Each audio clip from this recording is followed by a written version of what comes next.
Good evening and welcome to the Sound Off Show. My name is Linda Kirker. I host the program and thank you so much for tuning in tonight. I appreciate that and I hope all of you moms had a wonderful Mother's Day last weekend, and I'm excited for you to meet my guest tonight. She's someone I've known for a number of years but haven't seen much recently, so this will be fun, but also very informational for you folks. My guest is Wendy Wilton, and Wendy. Hopefully not. Oh, Linda. Makes me think of that 60s song, do you remember? Yeah. Windy. Yeah. Wendy is a former Vermont state senator, and one of the better ones, if I say so myself. And Wendy has a particular, we're going to be talking about several different topics of importance to all of us in Vermont, but we're going to start off with something that Wendy is very eager to bring to your attention, and something that is very important to her, and I think you'll find that it's also very important to you. As the show proceeds, if you should have a question or a comment that you would like to make, we would be happy to hear from you. But first, let Wendy explain what it is, the topic is that she's going to be addressing. So with that, Wendy, welcome very much. Linda, thank you. It's great to see you. Yes, you too. You know, here we are. I feel like we're emerging from COVID. We're like butterflies emerging from the cocoon or something, you know? I mean, we're actually getting out and doing things again, and I really appreciate your invitation to me. Well, I'm glad I thought of you because I know you'll be a great guest, and the folks viewing will really appreciate hearing about what it is that concerns you, concerns me, and more than likely will be of concern to them if they're not already aware. So we'll first address the resolution. Mm-hmm. Why don't you tell folks what it is and what the concerns are? And I might pop in once in a while with a question or a comment, but you're on, kid. Okay. I started thinking about the whole issue of vaccine passports, and it became really personal for me. I mean, I think in the media, the national media especially, this has been discussed for at least a couple of months, if you've been paying attention. And a lot of people are saying, geez, you know, it would run counter to the Constitution, so it would never pass. Well, I'm not believing that. And I have a lot of concerns about it that I think everyone in your audience and everyone out there in the general public should too. And I got thinking about it particularly personally because I've had COVID. I had a very mild case. My husband brought it home, gave it to me, and but he had a very serious case, and he was in the hospital for 10 days. Really? And he did very well. He recovered. We both had it in early January. Both of my parents, who were in their 80s, had it in Florida, Really? And they had a mild case like I did. I must have good genes, good immunity system. But for people like me, I do not need a vaccination. I think the media has convinced people that even if you've had COVID, you should have a vaccination. And I think that's erroneous logic, because your own body probably creates better immunity and antibodies than any vaccine could ever do. And I say to people when they tell me, oh, don't you think you should get the vaccine? And I'm like, well, why? The coronavirus, the flu is a coronavirus. If you forgot to get the flu vaccine and you got the flu and you were in bed for a week and you were sick as a dog, are you going to go out after you feel better and go get the flu vaccine? I don't think so. Why? No. It's kind of moot at that point, you know? So I got thinking about people like me that don't have a need to vaccinate. In fact, there have been problems for people who've had COVID, had SARS-CoV-2, and then subsequently got a vaccine. Interesting. Yes, there have been some problems. It was like a double dose. It's a little, yeah, it's piling an immunity that's a different sort of immunity than your own immunity. And there is a pretty impressive physician. He is Harvard and UPenn trained. He's a cardiologist and an immunologist, and he sent a letter to the FDA in January stating exactly that his concern is people who've had the coronavirus have immunity. All of their T cells are all lined up to fight this disease if you encounter it again. And the epithelial linings of your blood vessels, your heart, and everything else are lined up for this. And that for some people, an introduction of the vaccine, particularly the mRNA, is going to potentially put people, especially if they have cardiac issues of any kind, put you in a situation where you could actually be triggering an autoimmune response, which could be deadly. So, you have to look at, people that are prominent in their field and brave enough to write such a thing and take that seriously. So the vaccine passport got me concerned because I feel like somebody like me, and boy, there are a lot of us out there, look how many people have had the virus and recovered from it. True. Right? It's millions of Americans, and we don't even exactly know how many, and we'll get to that in a minute. But a vaccine passport doesn't acknowledge somebody like me who has this immunity. So right. Even on the face of that, you have the it's natural problematic. immunity. And also, there are other people who I've heard of recently where they've got medical conditions where their doctors have advised them not to get the vaccine. People with MS and other conditions like that. Extreme allergy reaction is a concern for people that have a lot of allergies, that it really could be a problem for them. So there's a lot of circumstances, medical circumstances, where people, it's not in their best interest maybe to get the vaccine. Well, and another thing that really concerned me about these vaccines is that the amount of time, how quickly they put these together, whereas traditionally it takes quite a lot longer to really justify that this is, an adequate thing. Well, it's a different technology, It's for at least two of the vaccines, the Pfizer and the Moderna, it's a string of messenger RNA that once injected into your body starts making that spike protein, which is the real bad actor on the coronavirus. That's really causing the disease and the problem, all right? So, but by making that, you create your own immunity. And that's the theory behind it. And I'm not anti-vax. I want to make sure your audience is clear about that.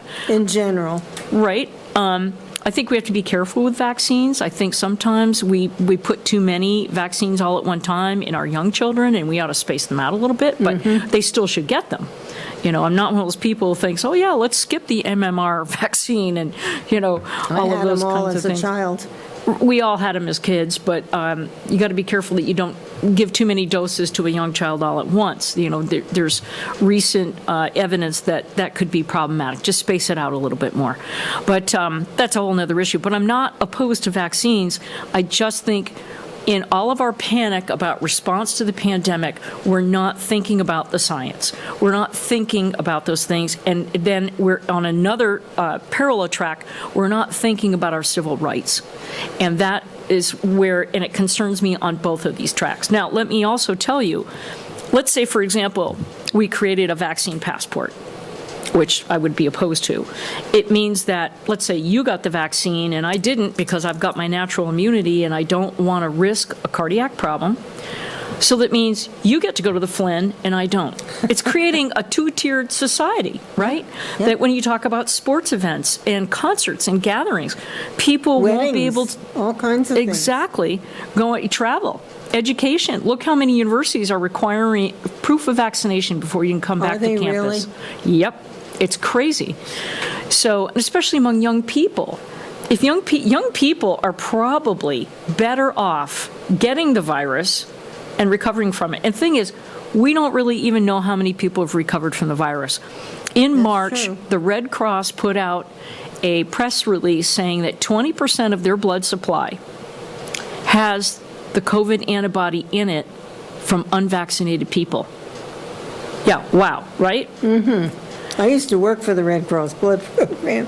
And what we're not doing, we can test people with the PVR test, right? And it can show a false positive. We're also cycling it up to 40 times when the actual test recommended less than like 35 cycles. So we're cycling to the point where we're almost creating a false positive with the test sometimes. But what we don't have, which I heard doctors talk about at the beginning of the pandemic, we need an antibody test. So if somebody thinks they had it, we can show you did have it, you do have the antibodies, and at least also indicate what is the strength of that person's immunity. This is important, and we don't have it. If the person had the virus or if they had the vaccine? Virus. Okay. Had the virus. Well, Do you have the antibodies in your blood? I know at least 10 people who think they had it, like sometime in that time frame between the beginning of November 2019 and before you could even get in to get a test. really? So back in March, do you remember, like a year ago March, it was hard to get a test.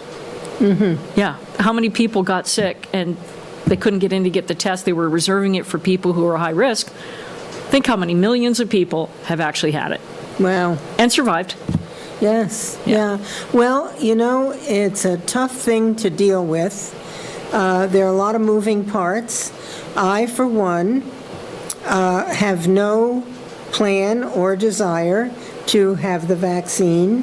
And that's your right. Yes. And that's your right. And we also have to remember these vaccines are authorized under emergency use authorization through FDA. Exactly. And because they are, you cannot be forced to take it. It is an experiment. Right now, basically, the whole world It's not fully approved. is a clinical trial. Yes. Well, Yes. That's not my reason, however. My reason is that, it was about 2014 or 15. I was at my doctor's office, and it was in the fall of the year, and I kept getting pushed to have the Pneumovax for pneumonia and to have a flu shot. And I said, no, I don't want them. Well, they kept pushing and pushing and pushing. Finally, I said, just do it. Well, 9 days later, You gave in to the pressure. I did. I want to talk about pressure when you're done telling the story. 9 days later, I was at a neurology doctor's office, and I told him what had happened, and he checked my legs, did tests on, and I said, Doctor, do you think that the vaccines could be the cause? And he said, yes, I do.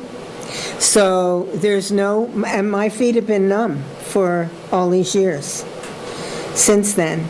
So there is no way that I'm going to be coerced into getting another vaccine. And I think there are probably other people who might have had similar experiences, and I respect their right to make a decision. In this country, we have traditionally been empowered as individuals to make choices in our lives. We didn't expect government to make all our choices for us. And today we're living in a world where government is trying, not just with the vaccine, but also in many other ways, to take away our individual rights to make our own decisions. And we may get into some of that after we complete this discussion on this topic. I'd like to. But, regarding societal pressure to vaccinate, look at all the ads on TV. There's money that came out of the coronavirus relief funds to promote getting a vaccine.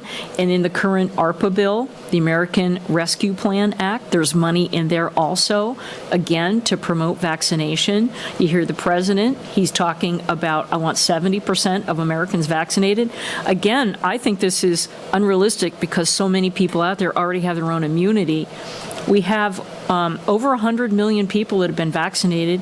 I'm willing to bet you the number of people who actually have their own immunity is probably equal to that at this point. So when you think about adding that together, it's over 200 million people have either some sort of immunity either through the vaccine or through recovery of their own, illness. They had the COVID. Yeah. Right. And that's 2/3 of the country already. I mean, that does make sense to me because look at where the numbers are. I was listening to a radio show today where they said there have been 0 COVID deaths today. The number of cases in Vermont yesterday, the whole state was 33. That's like nothing.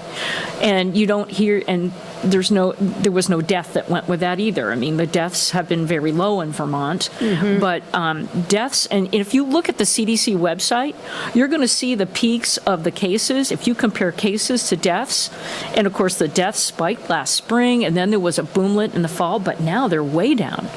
Because now what we've got is a lot of people who were older, who were at risk, have had the vaccine, or maybe they've had COVID, like me. And it's now younger people that are picking up the cases, but they're surviving this pretty well. And, we're moving toward herd immunity is kind of what I'm saying. So if we're moving toward herd immunity, why would we need a vaccine passport? It makes no sense.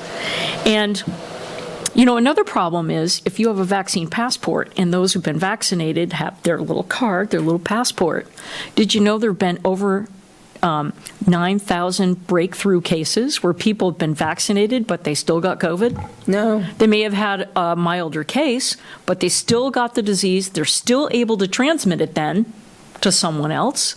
So then what good would the vaccine passport do in that particular situation? It doesn't make sense. You've given someone some sort of blessing to participate in fully in society when they could actually still get the disease and transmit it, and told people who might also be either very healthy or have their own immunity, no, you can't get that passport. It really becomes a very big situation of bias at this point. It's not all black and white. There It isn't. Moving parts, so to speak. There's nuances to Yes. the biology and the immunology that aren't being considered when people are thinking about this. I'd love to know what the actual differences are between Moderna and Pfizer and the other ones. The Johnson & Johnson? Johnson & Johnson. The Johnson & Johnson is an adenovirus format. Adenovirus format for a vaccine, so it's a little bit different. It's part of the virus, but it's not that specific messenger RNA. The Pfizer and the Moderna are the messenger RNA types. Is Johnson? And I don't know about Johnson- AstraZeneca. Is Johnson & Johnson the vaccine that you just need one injection? Yes. Yep. Well, And I looked at them all because at one point I was thinking I might have to make a decision and get one of these vaccines. But the longer the time went on, and I started hearing from medical professionals were saying, if you had the infection, it's probably not a good idea to get the vaccine. And another doctor, the same doctor that sent the letters to the FDA, also I saw him in an interview and he said, there are many other countries around the world that need this vaccine. If we've got people that have already had the disease, they were tested, they know they have the symptoms, or they were hospitalized or whatever, why should we be wasting a vaccine on them that could go somewhere else and save someone else's life? I mean, or help that population attain herd immunity. And that made so much sense to me, that why are we, in a sense, double vaccinating someone who's already had it? But I think this really gets right down to what's the right of the individual. And also, I'm a little concerned about two things. Even if government doesn't make a registry or a passport, vaccine passport or some other mechanism of identification, they are likely to allow businesses to do it for them. Airlines, trains, You mean universities. to make allow The requirement these that you entities have to be require. vaccinated to participate or to gain entry or to buy that product or service, go to a restaurant, you name it.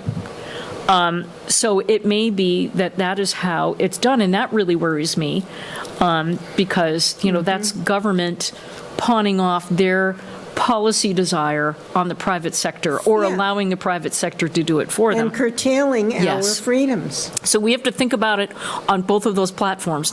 Government can be an enabler, even if they're not the enforcer, and allow private business to do it. And that would be problematic as well. And,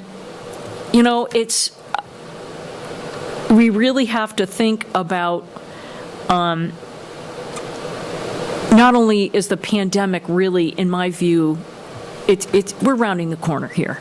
I think at this point in time, for people to be thinking of curtailing other people's rights this strongly, Yeah. when we are at this stage, doesn't make a heck of a lot of sense. Time to move on. It's time.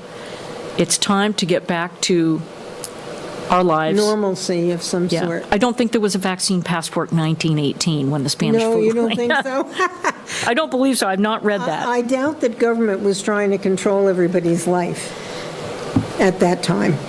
Now, did you want to get into what has been proposed in Vermont? Yes, I do. There is a bill, H315, which is a bill about the use of the coronavirus relief funds, which is before the American Rescue Plan Act.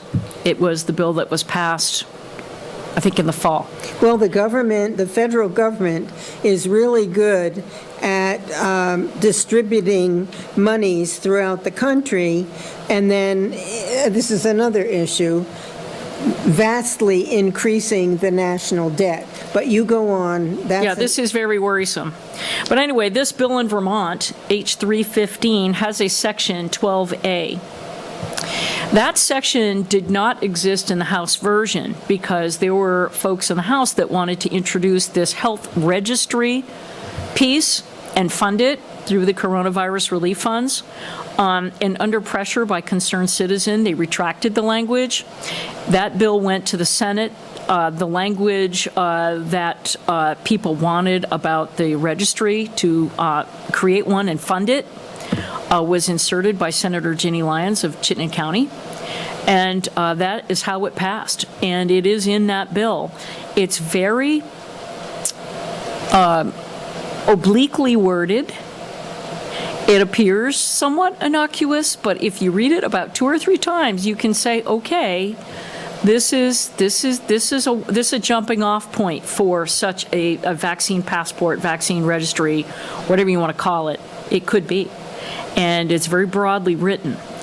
You can read between the lines. Yeah. Well, you and I have both read legislation. It's easy for us to pick that out and what the ultimate utilization of it might be, especially after rules are written, right? Because everything in legislation does not end there, correct? Right. Yeah, okay.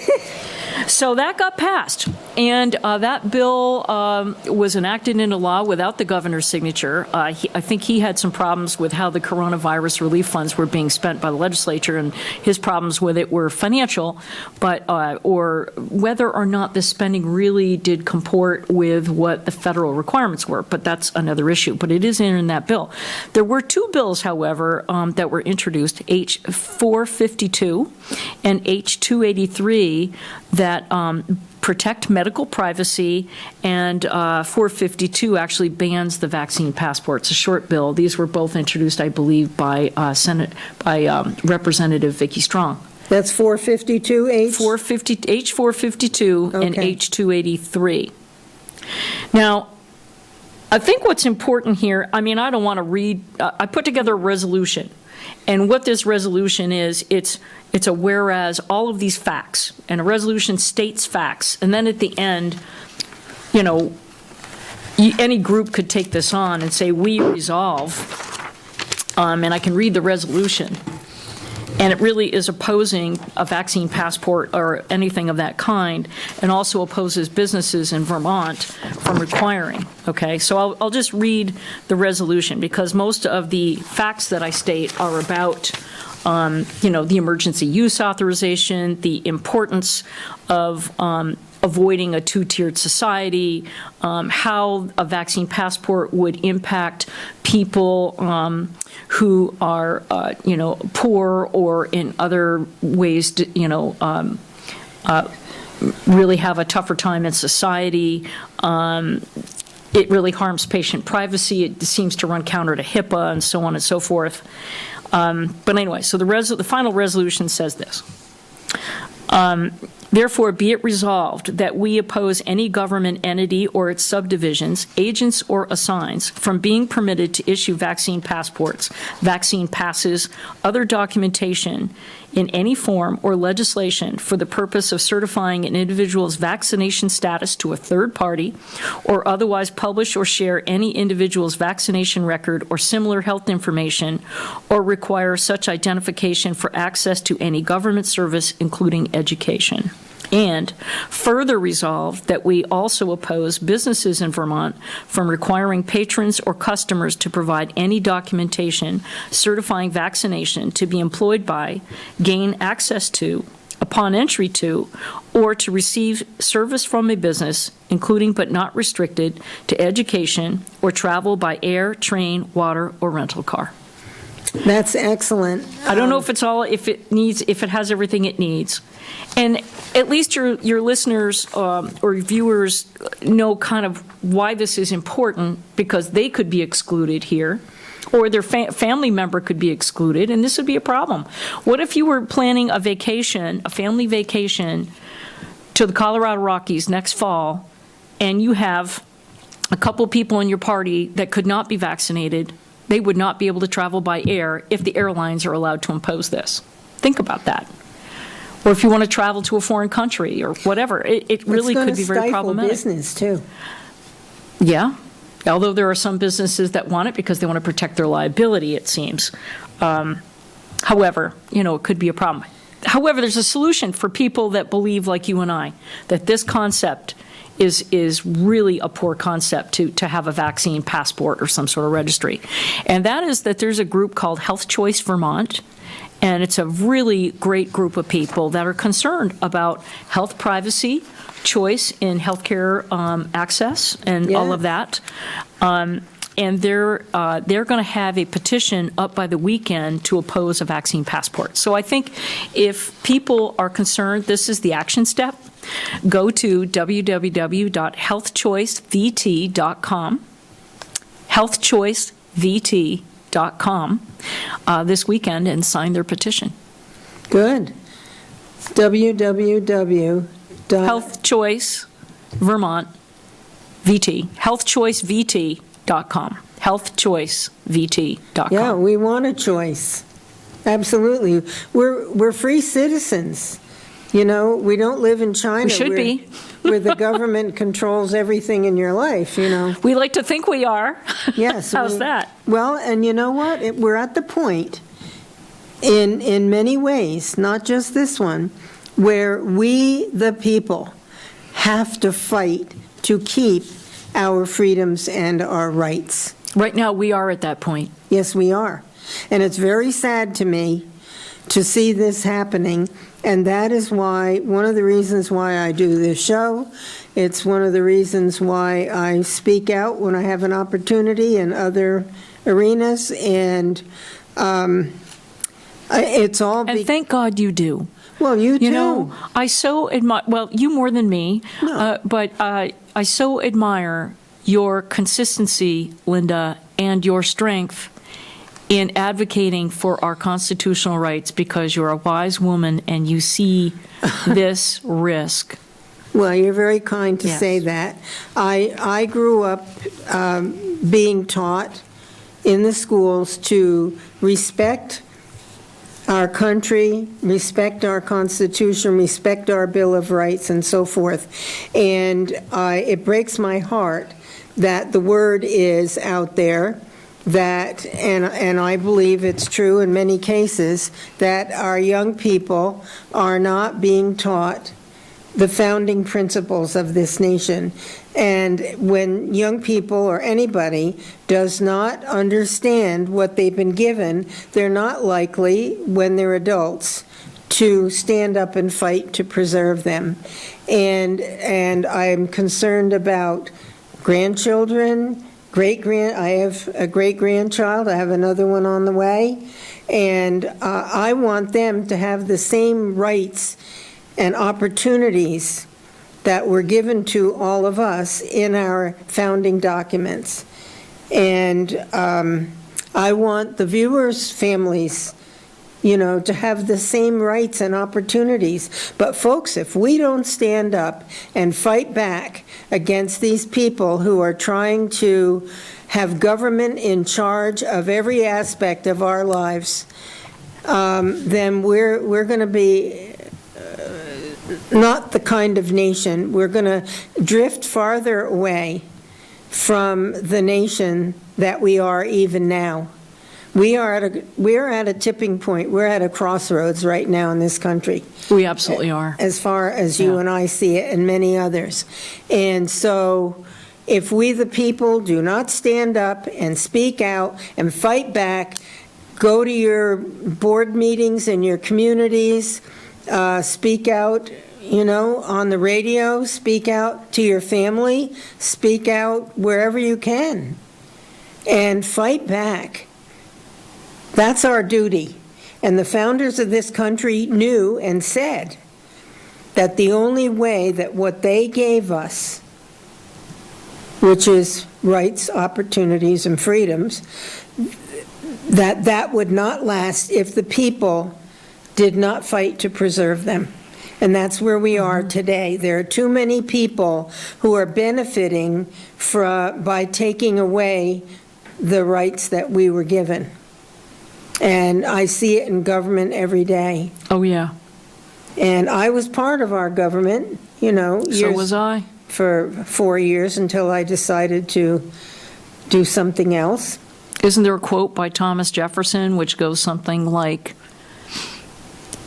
a government that fears the people, and we don't mean fear like shaking in your boots here, but respects the power of the people, is democracy.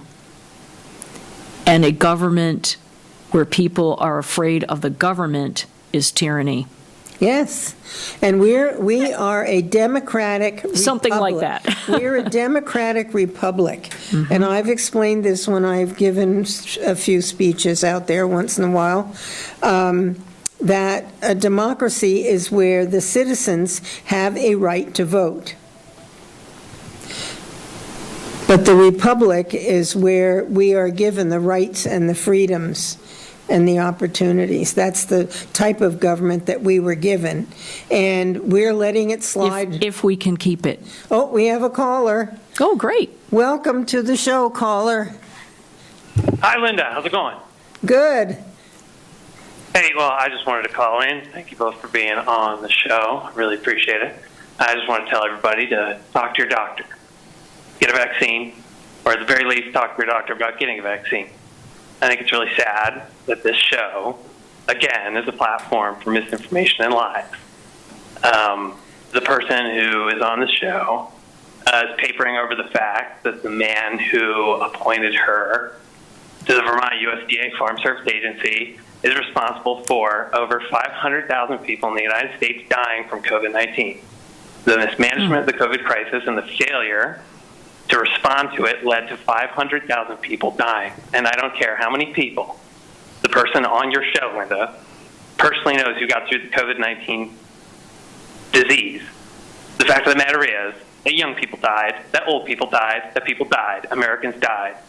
And I thought I heard it all when you go on your show and invite a terrorist sympathizer, a domestic terrorist sympathizer on your show, minimizing the attack on Jan 6. Are you serious? Of the violence. And now you're inviting someone who is clearly, obviously, and is making great pains to cover up for the fact that they are a COVID skeptic and actually an anti-vaxxer. It is very clear. An anti-what? She's included on her show, I even websites, stated that I'm not opposed to vaccines. With vaccine misinformation. And this person is peddling lies to cover over the fact that her boss messed up. So much so that we lost 500,000 people. There are even reports. There are more than that. Well, now he's repeating but seriously, himself. Linda, I'm so ashamed. I'm ashamed of you. I'm ashamed of your show. You keep doing this. And it's sad. It's pathetic. And I'm really disappointed. You have a right to your own. I am so angry with you, in fact, that you have gone this far. and that you're encouraging people watching your show to avoid getting the vaccine under the, Hold on. natural immunity Hold is on. something that is far better and superior. And in fact, your guest encouraged young people to get COVID instead of taking the vaccine. Vaccines are free. They're awesome. Talk to your doctor, please. Anybody who is watching, please talk to your doctor. Okay. And not this crackpot who Linda Kirker, All another right. crackpot. If you can't be respectful, I would prefer that you hang up.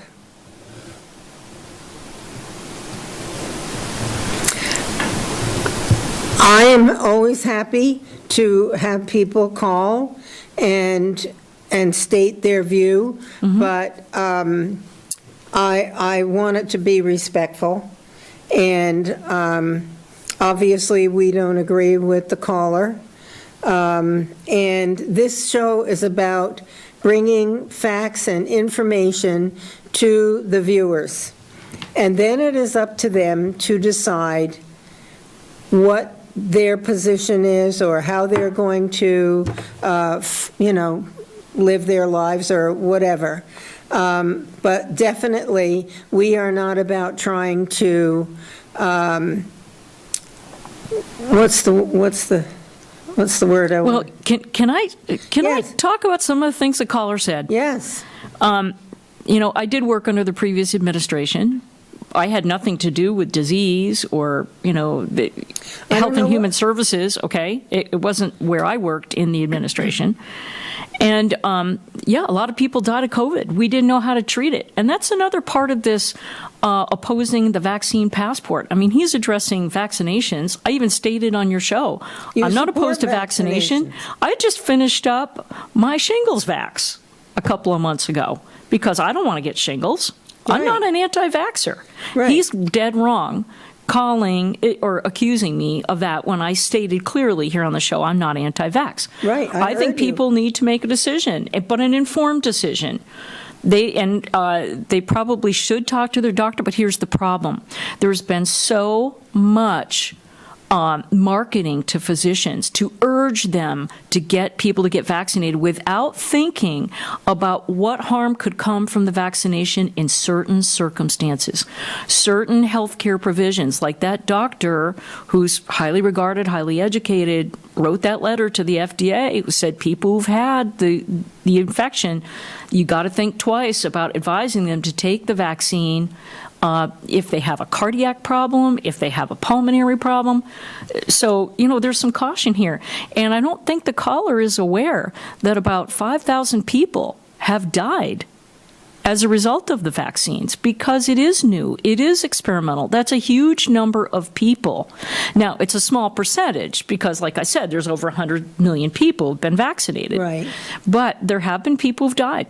Some have died because they had COVID previously and then they realized early on. I think Hank Aaron was one of those people, the famous baseball player. Yes. He'd had COVID and pretty closely after that he had the vaccine and he had the autoimmune response probably and it killed him. And other people have had the blood clots and, heart attacks and things like that have happened because they had other underlying conditions. And we're trying to provide, People need to be smart. Educate people. That's correct. Knowing full well that they have a choice as American citizens to decide what works for them, whether they want the vaccine, whether they don't want the vaccine. That's right. Should be a choice. That's part of the freedom that we have. And a vaccine passport almost is a soft mandate because you won't be able to go to the baseball game. You won't be able to get on a plane if you don't have that passport. And I want to take umbrage with another thing that the caller said. He's complaining about the prior administration. Yeah. President Trump Was it produced these vaccines with warp speed. Yes. Okay? Yeah. So how is the president who took action on stopping flights from the foreign country where this had come from? Right. That was the first thing I think That was the he first did. thing. I mean, I don't know that any president would have done much differently there, but the fact that he was able to work with the private sector and get these vaccines done in this record time, Warp speed. the caller is a hypocrite because and he's welcome to say what he wants, but there were people who died here. How many millions died around the world because we didn't know how to treat it? We didn't. Now we know how to treat it. My husband was in the hospital for 10 days in January. Had he had this last year because he had finished up cancer treatment last year about this time of year, if he had gotten it last year, he might not be with us With today a weakened because we didn't know how to treat it. We didn't have the antivirals available. We didn't know to administer medication that would prevent blood clots and give people oxygen. He never had to go to ICU. If he'd gotten it early on, that may not have been the case. So I think the caller needs to investigate some of this stuff. I don't know. And in the process of producing this concept of opposing the passport, I've looked at all this stuff. I know you have. You've done your homework. Caller, welcome to the program. What's on your mind? Hi, there's a Netflix show on right now, a 6-part series. It's called My Love. And the first of the 6-part series is based in Williston, Vermont. Oh, no kidding. And it's David and Ginger Isham. And they own Isham Farms. Isham, they make maybe? Isham, probably. They make maple syrup, blueberries, and Christmas trees. Oh, my goodness. It's an elderly couple, and it's a little bit depressing because they are talking about their funeral and about their, where they want their ashes scattered. They're probably like in their 90s. Oh, my. Wow. Well, but anyway, if anybody wants to watch it, it's called My Love. It's in Williston, Vermont. David and Ginger Isham, and they own Isham Farms. Well, thank you, Tom. Okay. Appreciate the call. All right. Thanks a lot. Take care. Bye-bye.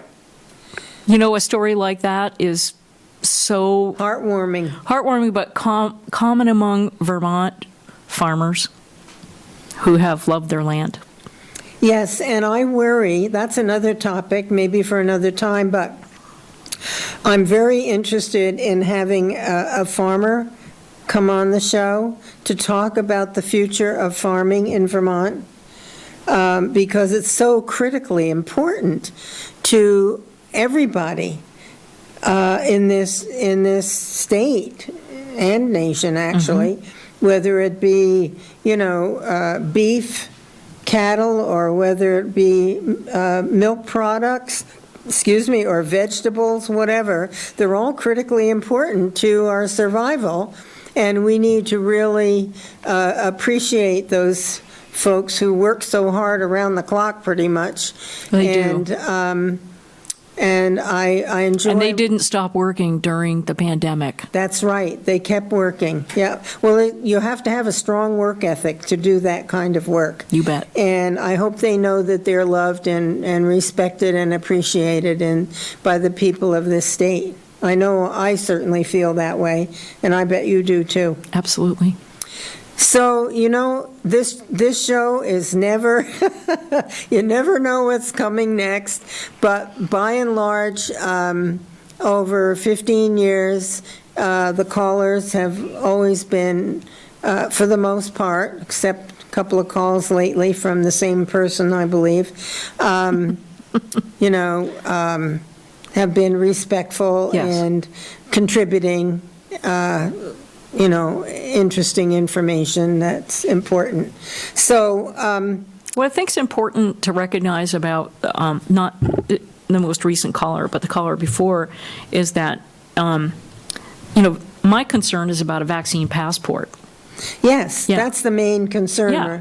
I mean, I want us to get out of this pandemic, no question about it. Absolutely. One way or another. But I just think that the passport is a dangerous step for our country to take. Well, it's limiting freedom. Yes. And that has to be an individual choice. But what I see is government in general trying to limit individual choice in so many areas. It just doesn't feel like the United States of America anymore. because we have government control of healthcare, we have government control of education, two things that our government is not given the power, the authority to handle under the Constitution. Those things are not mentioned. They should take care of the border and protect the American people, but they're not doing that. But they're doing the things they're not supposed to be doing. So Yeah, so how is it this border, I'm pointing north here, is closed, and the southern border is, people are just pouring in? I can't go visit my relatives in Montreal. Right, right. That's a good question. Yeah. But the people who are coming here are coming through South America from all over the world, pretty much. Yes. They're not just South Americans, Middle East. Venezuela and so forth. And it's very, very worrisome for many of us, because we don't know who's coming. Are they drug dealers? Are they, sex abusers? Are they hardworking people who have a skill that they can become productive, contributing citizens? Who's going to house them? Who's going to feed them? Who's going to provide the health care? We have to have, Especially if they're young people. They're being pushed across the border. I mean, you can just imagine in some of these Central American countries, the traffickers are telling the parents, you send the teenager with us, and who knows what happens with this kid on the way, right? Exactly. And you send it, and we'll find a place for him, and then you can come. I think that's my what they're child doing. is there, you have to let me in, right? Well, and it may not be the case, but the traffickers are selling this to the people because they're desperate. Things aren't good in some of these countries like El Salvador, Of course, and Guatemala. I agree. And they bring it, and who knows what happens with those kids. It's just shocking. And because our Border Patrol is so focused on taking care of the humanitarian crisis, which is understandable, but that's not their prime job. So areas of the border are left open for human trafficking, drug trafficking, arms trafficking. Unbelievable. This could be It is a disaster. stopped right now. Yeah. When you look at those facilities where they have all of these children crammed in side by side, what are they going to do with all these children? And your caller who was concerned about COVID, these people aren't vaccinated. They're not getting vaccinated, and then they're being distributed around the country. And so we're trying to get over this pandemic one way or the other, either by vaccination or treatment or, infection-acquired immunity like me, and now we're going to backtrack because we're bringing in all these people who have active infection, and that's a serious problem. Well, wait until the children, if this happens, are put into our classrooms. But maybe they don't speak English, maybe they do, I don't know. But the burden is going to be on the working people of this country. And I was a nurse, I was a caretaker, I'm not hard-hearted, I care about people, but we also have to employ common sense. Yeah, we can't be immigrating by fire hose. No. Oh, boy. Yeah, and I think the people of this country have wanted common sense immigration reform for years. Of years. Of course. At least 2 decades. And our Congress hasn't provided us with that. They haven't provided us with a good law that's orderly, that allows immigration, that helps people get here and be successful. And I just don't understand it. It's so important to the future of our nation. We need to have immigration. Yes. But legal immigration. Correct. And it needs to be. There's no other country that allows its borders to be open. Try flying into Japan or China without a visa. You can't do it. right? That's true. You can't just land your boat on the shores of Japan and walk on shore and be legal.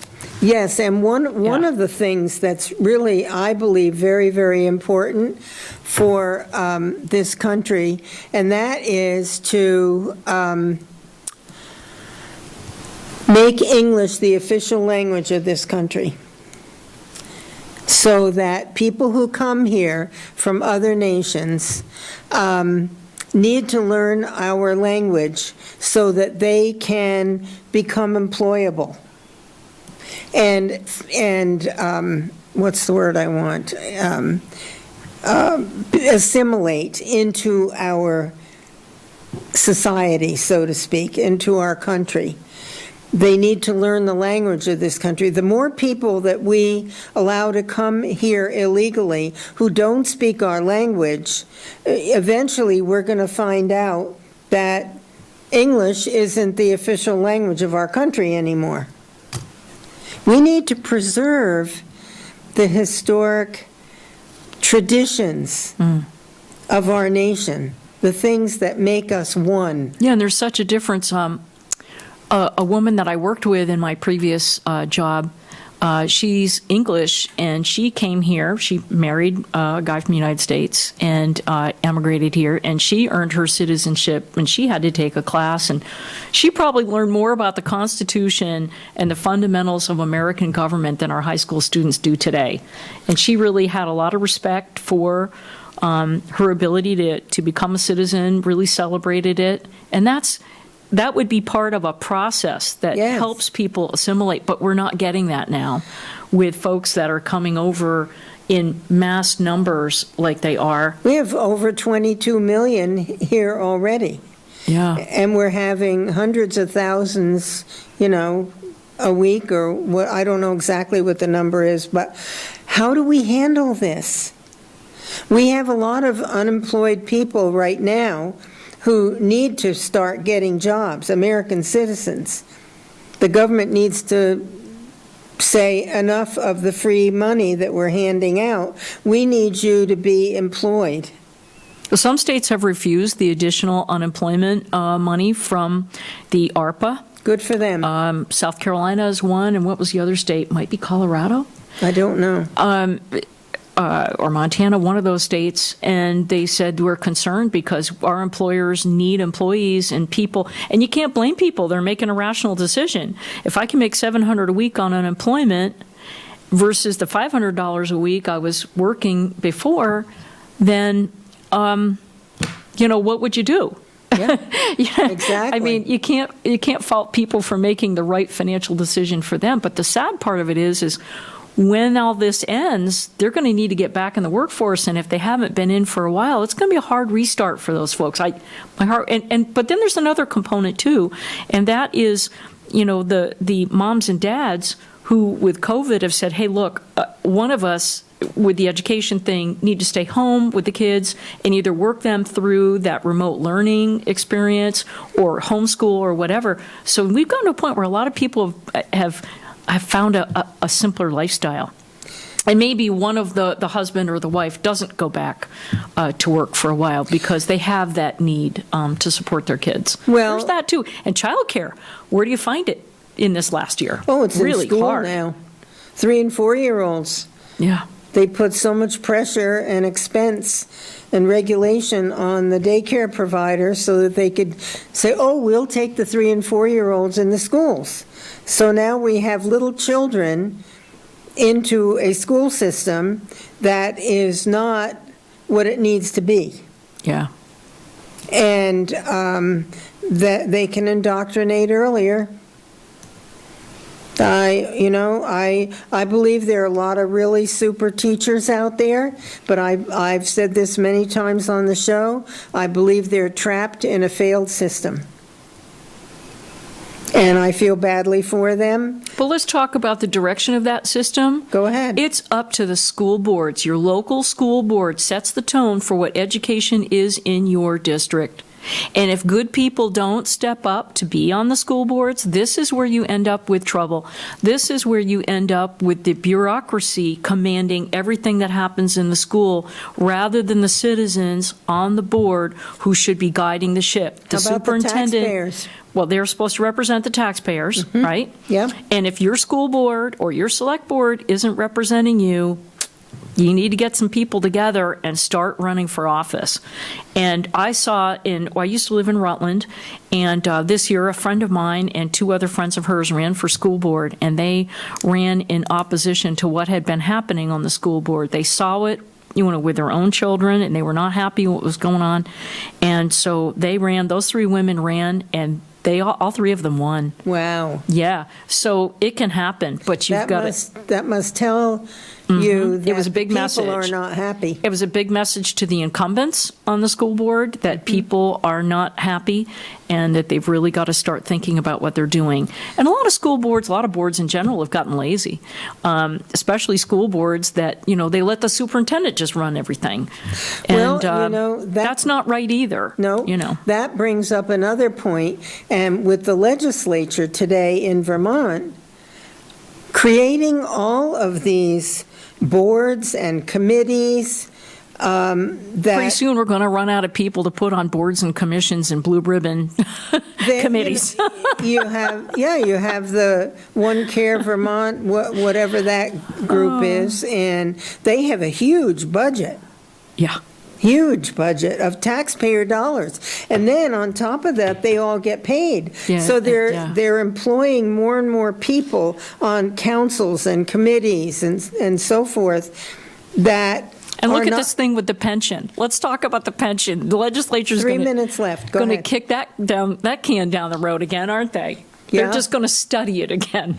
Why can't they do something, at least some small effort this year, just to stop the bleeding in the state pensions? That would we make owe sense. over $6 billion. I know. Because even though the number is just under 6, we haven't seen the newest actuarial report, and you know darn well, Linda, that the return on investment is huge, and in the assumption, which it shouldn't be, which means the liability is actually bigger than that. When I ran for state treasurer in 2012, I think the total unfunded liability was $3 billion. It's doubled now. Yeah. Doubled in just 8 years. Well, and this is scary stuff. There's another aspect, and that is that our government is just getting too involved in too many things and spending too much money, and the legislature is, as I said, creating all of these entities that the taxpayers have to fund, more and more people, and some of them who are on these boards and councils and every committees are people who have a, what's the word? An agenda. An agenda because they're tied in with an entity that is affected by that committee or whatever. What would you like to say in the last minute and a half? When you talk about freedom, I'm talking about this vaccine passport, and that this is not a good thing for us to do. No. If you really drill down and think about it, whether you've been vaxxed or not, this is a concern. This is a real problem for us as a whole. And please remember to think about going to healthchoicevt.com and sign the petition. I know I'm going to. But I also want to say the biggest threat to our freedom is not even things like this. It's the amount of money that's being spent at the federal and state level, and it is going to really hamper our ability to serve our citizens and be a viable and strong country for our children, our grandchildren, and our great-grandchildren. And we are going to be owned by other nations and other investors as a result. And that is probably the biggest worry that I've got right now. I agree with you. The government has to stop spending and at all levels and respect the people of this country to do the right thing and to teach our children to do the right thing. And parents, teach your kids, I've said this before, work ethic, personal responsibility, and accountability for their actions. That would be the best gift you can ever give them. That's what I got from my parents, and I bless them all the time. because I learned to work from the time I was a little girl with an appropriate job at home. And I cannot thank you, Lord, for my parents who taught me these things. Me too. You too. God bless you, Linda. And thank you for coming on the show, folks. Thanks for listening. Thanks for checking in. And I will see you again next week. Have a great week. Good night.